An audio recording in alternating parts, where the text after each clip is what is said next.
hiciste tal vez la pregunta central que está ausente en el debate legislativo, ¿sí? Y no solamente en este debate legislativo, sino en todos los últimos debates que tienen que ver con una reforma a la ley penal. Hablamos de la evaluación del impacto en el plano de la realidad, ¿sí? Generalmente en el Congreso, pero sobre todo en las cuestiones penales, se suele legislar con un sentido simbólico, para dar mensajes, ¿sí? Eso no significa que dar mensajes esté mal, ¿sí? Hay veces que la sociedad necesita mensajes, pero no se piensa en las consecuencias reales del impacto. A ver, hay países que antes de sancionar cada ley hacen un cálculo actuarial, estadístico, muy anclado en la realidad de cómo va a repercutir determinada reforma X sobre lo que sea en el plano de la realidad. En este caso, nuestros sistemas de encierro a nivel país, y esto sí es de público conocimiento, están absolutamente colapsados. Nosotros tenemos una superpoblación muy preocupante en sedes penitenciarias y una superpoblación alarmante en las comisarías de todo el país. Aquí el Chaco no es la excepción, lo hablamos muchas veces. Y cuando se habla del debate de la baja edad de punibilidad, generalmente, y nos ha pasado a nosotros también hablando con legisladores, no se conoce cuáles son las realidades de los contextos de encierro donde hoy están alojados los adolescentes punibles, es decir, los adolescentes que tienen entre 16 y 18 años, que hoy son perfectamente punibles, esto hay que decirlo, si bien lo repetimos siempre, porque aparentemente hay una especie de mito de que los adolescentes de 16 o 17 años no pueden estar encerrados, ¿sí? Cuando esto no es así, hay lugares especializados o que deberían ser especializados, ahí nos acercamos al problema, para alojar a estos adolescentes. Bueno, lo que nosotros decimos es que en ningún lugar del debate está cuál es la realidad que hoy sí está documentada, donde sí tenemos información gracias a los mecanismos de prevención de la tortura que trabajan en las provincias, subsecretaría de niñez, defensorías de niñez, etcétera, que sí está muy documentado el estado de estos lugares, es decir, cómo tiene el Estado hoy a los adolescentes de más de 16 años. Básicamente, ¿cuál es la respuesta? Son lugares que están en condiciones deplorables, lugares en donde no se logra el objetivo de la medida socioeducativa que indica la ley para estos adolescentes. Entonces, lo que nosotros por ahí decimos es, bueno, vamos a bajar la edad de punibilidad. Si bien los proyectos que están en danza, todos hablan de un abordaje especial, hablan de un abordaje donde se va a hacer hincapié en la educación, en la contención cultural, educativa, etcétera.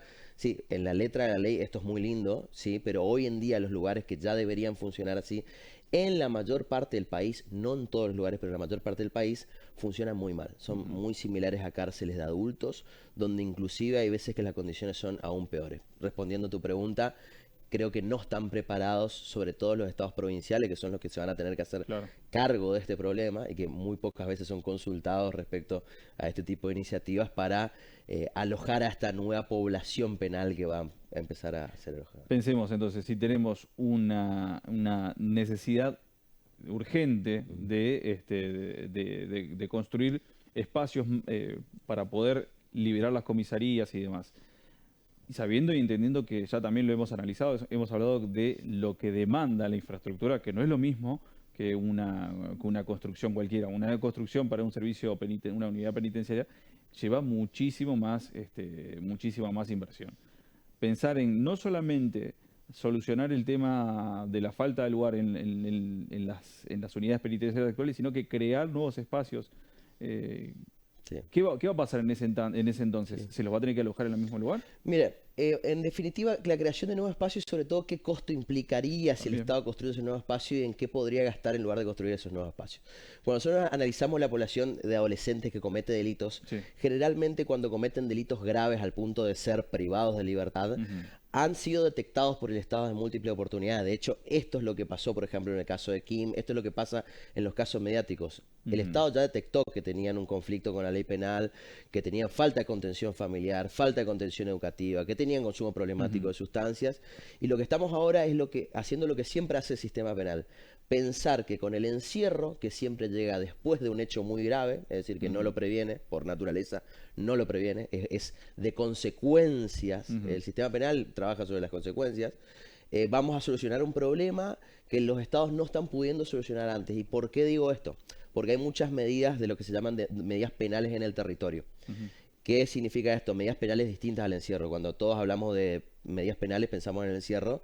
Sin embargo, la pena de prisión es una de las penas, ¿sí? En los adultos, por ejemplo, hay pena de multa, pena de inhabilitación para ejercer cargos públicos, otro tipo de penas. Bueno, en los adolescentes también existen estas otras medidas, pero que sin embargo no se están hablando de qué puede hacer el Estado para invertir en estas otras medidas que requieren una inversión comunitaria, que son mucho más efectivas para que no se produzca el hecho más grave.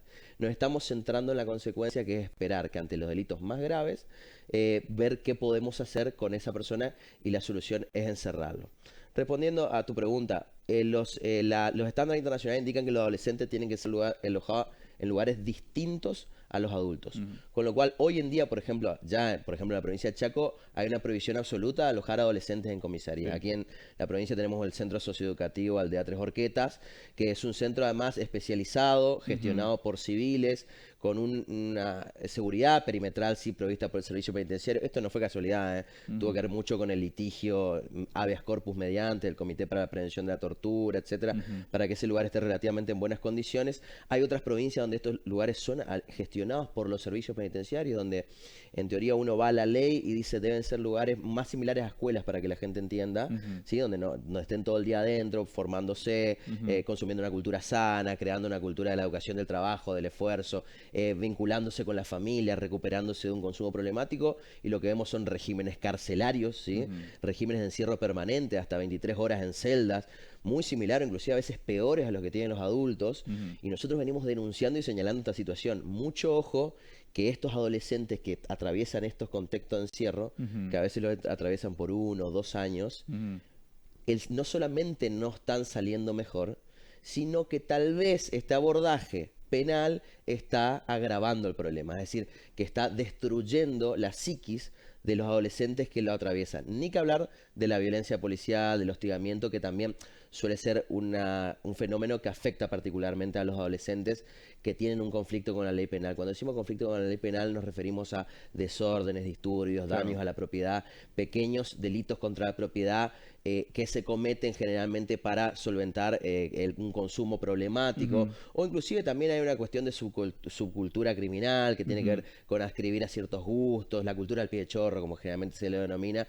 Bueno, todo esto que el Estado podría abordar y que los estándares internacionales dicen el Estado tiene que estar en los barrios conteniendo, con clubes, con escuelas, con centros comunitarios. La Cedronara ha hecho un trabajo impresionante en su momento. Aquí en Fontana, por ejemplo, hay un muy buen ejemplo de pibes que pasan, que por ahí están a veces en situación de calle, pero pasan casi todo el día contenidos por operadores sociales, y gracias a eso hoy no están delinquiendo. Bueno, el Estado, en lugar de invertir en estos lugares, ha cambiado el enfoque, ha decidido cambiar el enfoque, y muy probablemente sea ley, ¿sí? Muy probablemente, porque todo indica que se va a sancionar la ley, que es a partir de ahora, a partir de los 14 años, la respuesta va a ser el encierro. ¿Encierro en qué condiciones? Todo indicaría que en las mismas condiciones que son alojados los adolescentes hoy en día. Ahora, que lo mencionabas y está muy, muy bueno que lo aclares. Vamos a explicarlo también, que dice cuando un adolescente entre 14 y 16 años comete un crimen, un delito grave. ¿A qué hace referencia específicamente? A un homicidio, por ejemplo. Los casos son excepcionalísimos, primero que nada hay que decirlo. Sí. Están muy representados mediáticamente. ¿Qué significa? Que cuando un adolescente comete un delito, no hace falta que sea un homicidio. Si es, por ejemplo, un robo a mano armada, generalmente se hace mucho hincapié en la edad del victimario, ¿sí? Es decir, ocupa más horas en la televisión, ¿sí? En los medios, que un delito cometido por un adulto, lo que va generando una conciencia ciudadana de que esto es un problema gravísimo y que amerita, como decía recién, una solución inmediata, ya. Y la solución inmediata es rápida, es sin escuchar a los especialistas, sin hacer audiencias públicas. Recordemos lo que fue el debate del aborto, de la interrupción voluntaria del embarazo, donde se escuchó todas las opiniones y se tomó una decisión. Bueno, imaginémonos qué interesante sería que un debate legislativo como este estuviera teñido por una amplísima consulta popular, donde hay especialistas en pedagogía, en niñez, en desarrollo cognitivo de los adolescentes. Eso no está pasando, ¿no? La respuesta es de emergencia, siempre es de emergencia. Una emergencia creada por los medios de comunicación a partir de ciertos hechos reales, sí hay que decirlo, porque si no pasamos al otro extremo, que es romantizar y decir que las víctimas de un delito grave cometido por un adolescente no son víctimas, no existen y no merecen ninguna respuesta. No, evidentemente necesitan una respuesta. Hay que abordar esos casos, no con la urgencia y la rapidez que se está haciendo y no con esta respuesta. cometen delitos, hay veces que cometen delitos graves, ¿sí? Insisto, delito contra la integridad física, lesiones en el marco de robo. Hoy cada día los robos son más violentos, ¿sí? Son más violentos. La violencia en un delito contra la propiedad pasó a tener un efecto instrumental, es decir, para adquirir objetos, sino que pasó a tener un efecto más simbólico. Esto es por la desigualdad, digamos, hay mucha bronca, ¿sí? Generalmente por la desigualdad estructural que hay en la sociedad. Adolescentes que saben que nunca van a poder salir o piensan que nunca van a poder salir de la situación de precariedad porque saben que sus padres no salen aún trabajando. Eso es un problema, ¿sí? A diferencia de las clases medias que saben que el trabajo, la profesión, el estudio es un mecanismo de ascenso social, hoy en los adolescentes se perdió eso.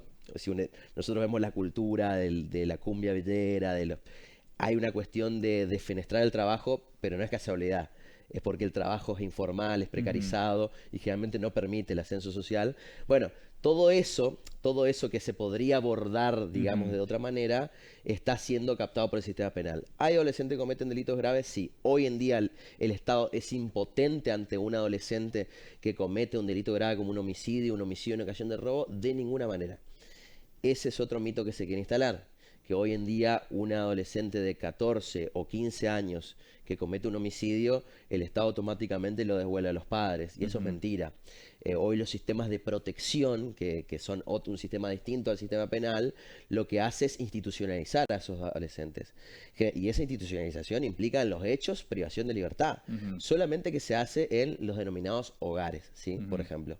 Los denominados hogares que no tienen una estructura, ni arquitectura, ni un trato penitenciario policial y que buscan trabajar sobre las causas de que esa persona con 14 años haya salido a hacer eso, ¿sí?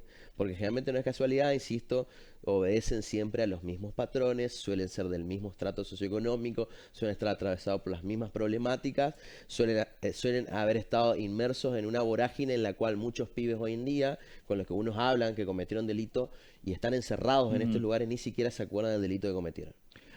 Kevin, que vos lo explicabas bien, pero cuando hay supongamos acá, digo por el ejemplo, ¿no? Tenemos un caso, un episodio de un robo protagonizado por un adolescente, vamos a poner el caso de 14, 15 años, ¿no? Comete el hecho y la policía te informa que después de haberlo detenido a esta persona, fue entregado a sus progenitores y bueno, quedando después de libertad. ¿Hay alguna falla ahí en el mecanismo que vos explicabas que en realidad es otros caminos? ¿Hay una falla en el sistema policial? ¿Qué es lo que está fallando? Claro, lo que falla es el Estado en sí, porque hay área específica, caso de Chaco, Subsecretaría de Niñez, Adolescencia y Familia, con una línea específica para las situaciones, para que la gente entienda, de abandono, porque muchas veces las situaciones tienen que ver con situaciones de abandono, consumo problemático, es decir, el Estado los detecta, ¿sí? Por supuesto que una posible medida es la entrega a los padres o a otros referentes afectivos, tal vez tiene una familia disfuncional respecto a sus padres y hay un tío, una tía, un abuelo que el Estado, luego de un análisis a través de un equipo interdisciplinario, entienda que es un ambiente más contenido, puede alojarlo ahí y luego de eso debe haber un seguimiento de la situación, ¿sí? Y un abordaje. Lo que sucede, por definición, no solamente en la provincia del Chaco, sino en general, que estos lugares, esta área del Estado suelen estar profundamente desfinanciadas, ¿sí? Pensemos cuántas veces vemos que los gobernadores anuncian entrega de patrulleros y cuántas veces anuncian que entregan móviles para las líneas de atención a las niñeces vulnerables. Generalmente no pasa o no se anuncia. Veamos cuántas personas, cuántos trabajadores o trabajadoras sociales hay en las áreas de desarrollo social, que son los que van a la casa del pibe, que ven cómo está, que lo llevan a la escuela, que le hacen un seguimiento personalizado, que trabajan sobre su consumo, y cuántos policías hay en la calle. El Estado sigue vendiendo a la inversión en policía y en infraestructura penitenciaria como la solución a los problemas de la criminalidad. Esto está muy debatido no solamente acá a nivel mundial, inclusive en Estados Unidos hay una frase que es defund the police, que es cuando la población negra empezó a ser víctima de violencia policial y sucedieron muchos hechos, empezaron a ver los presupuestos de las policías y los presupuestos de las áreas sociales y dijeron, che, ¿qué pasa si sacamos un poco de presupuesto de acá y lo llevamos acá? Obviamente, lógicamente, eso no vende, no garpa, requiere mucha explicación, requiere explicar todo esto que estoy explicando y generalmente lo más fácil es aumentar el gasto policial. El gasto policial, el policía hace lo que puede, va, interviene, si hay un hecho, un delito se está cometiendo, lo interrumpe, va, cumple una orden de un fiscal, aprenda a una persona, lo traslada, pero no puede hacer más que eso. Sí. Generalmente, y cualquier policía que está escuchando sabe que en los barrios se le pide que sea mediador, que resuelva conflictos familiares, que intervenga en cuestiones de violencia doméstica, para lo cual el Estado debería tener otras agencias con gente muy especializada y bien paga para poder hacer eso. La precarización laboral hace que inclusive en muchos lugares de adolescentes, gente muy formada y muy mal paga, termine trabajando en otro lugar, se vaya al sector privado, psicólogos, trabajadores sociales que por cobrar muy poco en estos lugares, que tienen mucha vocación de atender a los adolescentes en conflicto o con muchas vulnerabilidades, terminen trabajando, no sé, yo conozco casos en concesionarias, terminen trabajando de telemarketing. Entonces, en definitiva, nosotros vemos hoy el fracaso de cuando un adolescente comete un delito grave. Y, y lo que no vemos es cómo el Estado fracasó antes con ese mismo adolescente. Eso es lo que por ahí no se está hablando. Bueno, si hablábamos en números, si es algo que tanto le interesa al gobierno nacional, los números, ¿qué es lo que sale más barato, ¿no?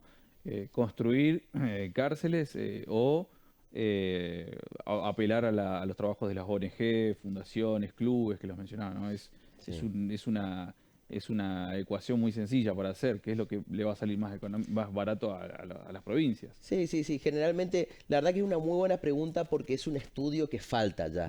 O sea, es un estudio que hay que abordar en la ciencia de qué saldría más barato. Nosotros siempre dijimos que el sistema penal sale más caro que hacer lo otro, ¿sí? Vende menos porque generalmente la gente asocia la seguridad a las policías y no a un trabajador social que esté con un ambo trabajando en un barrio, por Sí. ejemplo.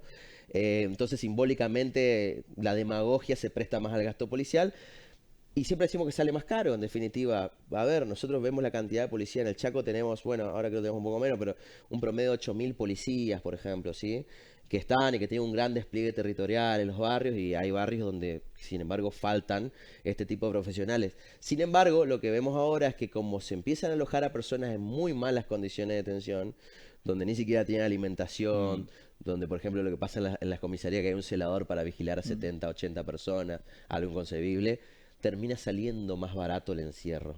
Entonces termina siendo perverso, porque si se respetaran los estándares en los cuales deberían estar alojadas las personas en el sistema penal, estoy hablando también el de adultos, si se respetaran los estándares que dice la Constitución y las leyes, ¿no? Que se me ocurra a mí Sí. o una cuestión ideológica, tal vez saldría más caro. Pero lo que está haciendo el Estado ahora es directamente arrumbar personas en comisarías hiperhacinadas y olvidarse de esa persona.